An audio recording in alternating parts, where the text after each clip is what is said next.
बांग्लादेश में हिंदू, बौद्ध और अन्य अल्पसंख्यक समुदाय के लोगों को वहां के कट्टरपंथियों के द्वारा मारा जा रहा है, जलाया जा रहा है, उनकी संपत्ति को लूटा जा रहा है, माताओं और बहनों की इज्जत के साथ खिलवाड़ हो रहा है।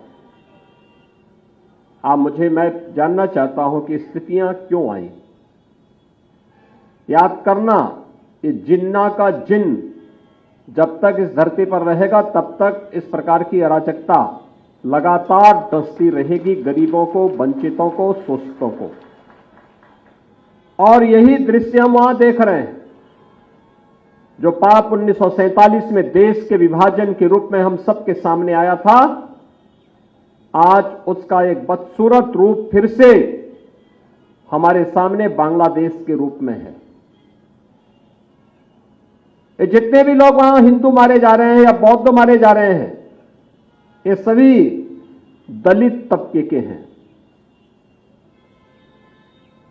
और बाबा साहब भीमराव अंबेडकर ने 1946-47 में ही देश की जनता को इस बारे में आगाह किया था कि भारत का बंटवारा होने मत दीजिए,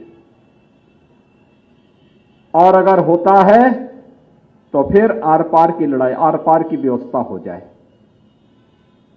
उन्होंने, याद करिए, जो लोग आज समाज को धोखा देते हैं,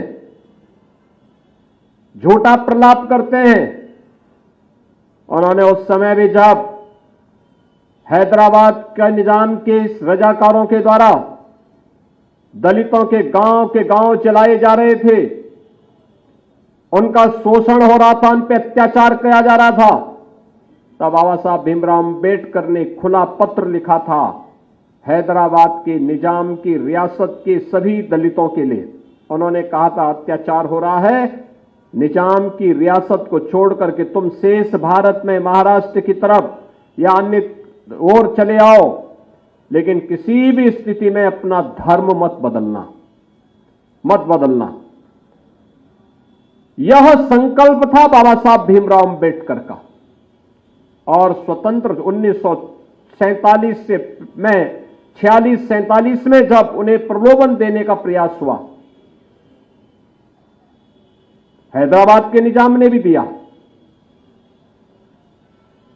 पाकिस्तान प्रस्थ जिन्ना के लोगों ने भी दिया, लेकिन बाबा साहब अपने आदर्शों से टस से मस नहीं हुए, हटे नहीं। उन्होंने कहा, नहीं, मैं पहला और अंतिम भारतीय ही रहूंगा। यानी जन्म अगर भारतीय के रूप में मैंने लिया है तो मेरी अंतिम यात्रा भी भारतीय के रूप में ही निकली।